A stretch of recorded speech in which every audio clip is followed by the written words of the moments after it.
자, 속도와 거리 부분입니다. 미분에서도 우리가 했었죠. 그래서 미분에서 했던 거를 간단하게 정리를 한번 더 해볼게요. 자, 어떤 점의 시간에 따른 위치가 나와요. 그러면 이거를 시간에 대해서 미분해 주게 되면 순간 속도가 나왔습니다.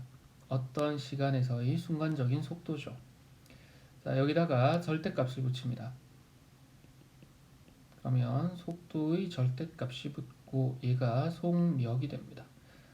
둘의 가장 큰 차이는 속도는 양수, 음수가 다 가능해요. 그래서 출발점에서 양의 방향으로 움직이면 속도가 플러스, 음의 방향으로 움직인다면 속도가 마이너스 이랬었죠. 그죠? 근데 속력은 양의 방향으로 움직이거나 음의 방향으로 움직이거나 방향이라는 성분을 제외하고 보기 때문에 항상 플러스 값만 나왔었어요. 그래서 절대값을 붙인 것하고 같았고요.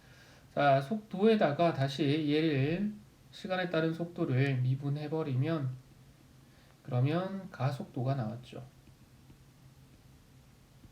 자, 위에 적혀있는 얘들은 양수와 음수가 모두 가능한 것들입니다.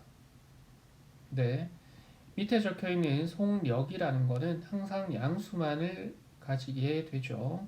어느 쪽으로 움직이든 0이 아니면 양수가 될 테니까 움직이기만 하면, 그지? 자, 이번에는 얘를 적분의 과정을 거쳐갈 겁니다. 가속도에서 주로 나오는 건 없으니까는요. 속도에서부터 갑시다.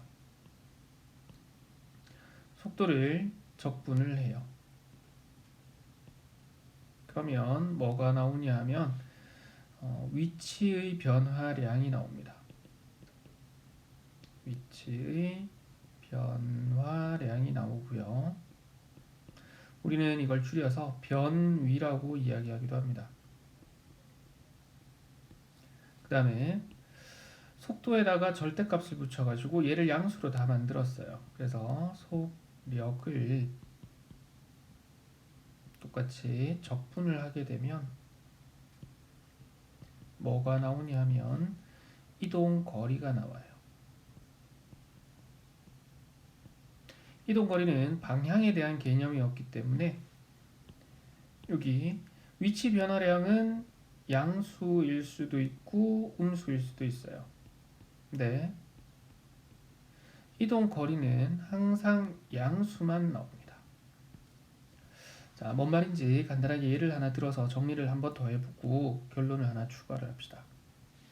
수직선이 이렇게 있고요. 물론 이 개념은 나중에 기하 부분으로 넘어가면 좌표 평면에서의 이동 거리 같은 것들로 할 겁니다. 근데 지금 우리는 수학 2에서는 수직선에서의 운동만을 다루기 때문에 거기에 맞춰 볼게요.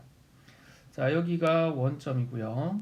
그 다음에 여기에 5, 여기에 9 이렇게 있다고 봅시다. 어떤 점 P가 어떻게 움직이냐면은 여기 원점을 출발해서요. 여기가 시작점입니다. 처음에는 속도가 양수라서 플러스 방향으로 움직이고 9까지 갔다가는 속도가 마이너스가 되면서 다시 되돌아와요. 그래서 5가 되는 곳에 여기에 멈췄어요. 지금. 자, 이런 식으로 움직였다면, 그지? 위치의 변화량, 변위는 어떻게 계산이 되냐면 처음에 양의 방향으로 9만큼 가고 그 다음에 음의 방향, 여기는 방향이라는 성분이 포함됩니다. 4칸만큼 간 거야. 그래서 위치가 5에 있습니다. 그러면 이동 거리는 어떻게 되나요? 물으면 얘는 방향에 대한 개념이 없기 때문에 어느 방향이 됐든 9칸 움직였다가 거기서 4칸만큼 더 가서 총 13칸만큼을 움직인 게 돼요. 자, 둘의 차이점이 좀 보이나요? 다시 어떤 것도 그러면 가능하냐면 이렇게 수직선이 있고요. 여기가 원점, 여기가 5고 이번에는 여기에 마이너스 4라는 음수인 위치도 있다고 합시다. 자, 역시나 원점에서 출발해서 어떤 점 P가 이번엔 어떻게 움직인다라고 할 거냐면은 양의 방향으로 5만큼 갔다가 다시 되돌아서 음의 방향으로 9칸을 갑니다. 그리고 마이너스 4가 되는 이 점에서 멈췄어요. 자, 그러면 이때 이 점P의 변위는 뭐 얼마니? 라고 물으면 위치의 변화량입니다. 그죠? 직관적으로 보면 마이너스 4만큼 옮겨진 거예요. 음의 방향으로. 그지? 이건 어떻게 나온 건데요? 물으면 양의 방향으로 5만큼 갔다가 음의 방향으로 9만큼 이동했기 때문에 마이너스 4가 된 거야. 근데 요놈에 대해서 이동 거리는요. 양의 방향, 음의 방향 따지지 말고 5칸 움직이고 다시 9칸을 더 움직였기 때문에 총 14칸을 움직인 겁니다. 라고 하는 거예요. 자, 그러면 제일 만만한 활용 문제 중에 이런 것도 있죠. 지면에서부터 위로 던져 올린 물체의 운동 같은 것들이 포함이 될 텐데요. 자, 여기 지면에서 어떤 물체를 위로 던져 올립니다. 그래서 이렇게 올라왔다가 이렇게 다시 떨어졌어요, 땅에. 이때 최고점에 도달했을 때 여기 높이를 h라고 합시다.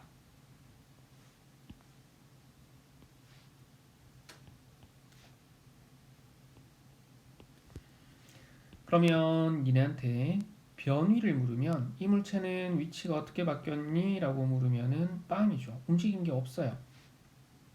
왜냐면은 양의 방향으로 h만큼 올라갔다가 다시 방향을 바꿔서 h만큼 떨어졌으니까. 그지? 근데 이동 거리를 물으면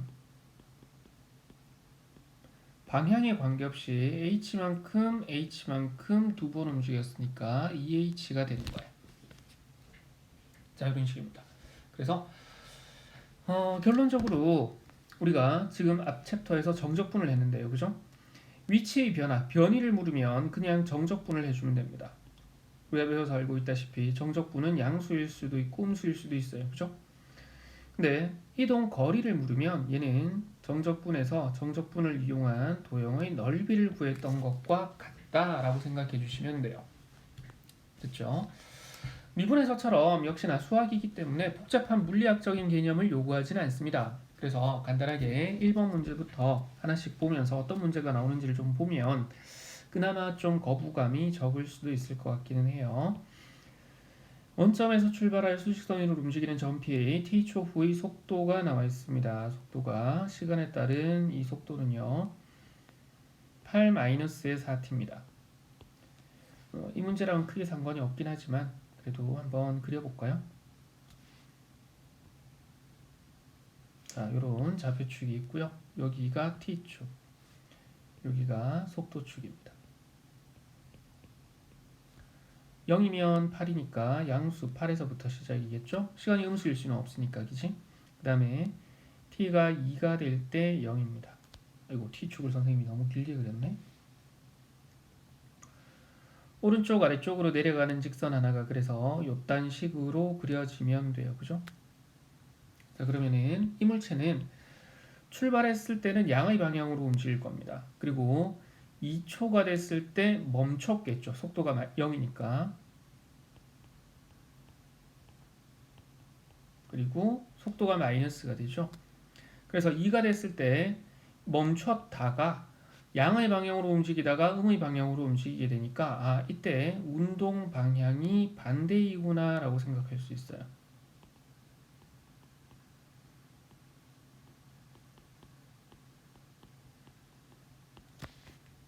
여기까지 됐죠. 그러면은 점P가 움직이는 방향이 바뀌는 시각에서 점P의 좌표를 구해라. 위치를 구해라. 이 말이죠. 따라서 인테그랄 0에서 2초에서 바뀌니까 2까지 8-의 4t이고 그걸 t에 대해서 적분합니다. 그러면 얘는 8이니까 적분하면은 8t 2분에서 마이너스 4t가 나와야 되니까 마이너스의 2t 제곱이고요. 0에서 2죠. 그러면 얘는 16에다가 마이너스의 8일 거고 그럼 요게 8 됩니다. 그죠? 뭐 t 대신에 0 집어넣은 건 0이니까 계산 안 해도 되겠지. 자, 이게 순전히 정적분을 이용해서 계산을 한 겁니다. 근데 정적분 부분에서 우리가 요딴 식으로 생겨먹은 다각형이면 얘 넓이를 계산할 때 어떻게 하기도 했어요? 그냥 다각형 넓이를 구하기도 했습니다. 그치? 그래서 그걸 가지고 생각을 해봐도 이 삼각형, 직각 삼각형의 넓이는 2분의 1의 밑변 곱하기 높이니까 요게 8이 돼요. 그죠? 아이고, 자, 발휘돼요. 그죠? 그래서 이런 식으로 찾아줄 수도 있다라는 거. 자, 그 다음에 이 식을 뭐 사실 지금 하는 설명이 짜투리니까 필요 없어요. 그냥 혹시라는 마음에 니네가 좀 더 궁금해할까봐 얘기를 하는 거예요. 자, 우리가 거속시 문제에서 이동 거리는 어떻게 구했냐면은 시간 곱하기 속력.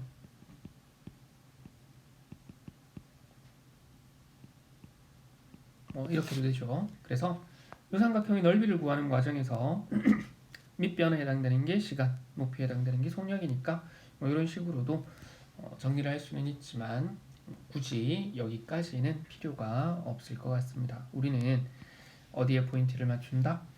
정적분을 이용해서 그냥 정적분을 해가지고 위치의 변화량을 찾을 건지 아니면 정적분을 이용해서 넓이를 구해가지고 그걸 가지고 이동 거리를 찾을 건지 그리고 그래프를 보면서 이 속도가 플러스니까 양의 방향으로 움직였겠다. 속도가 마이너스니까 음의 방향으로 움직였겠다. 그치? 그 다음에 속도가 0이 됐다가 플러스에서 마이너스로 또는 마이너스에서 플러스로 바뀐다면 얘가 이 점에서 잠시 멈춘 뒤에 운동 방향을 바꿨구나 라는 것들을 이해만 해주시면 됩니다. 됐죠?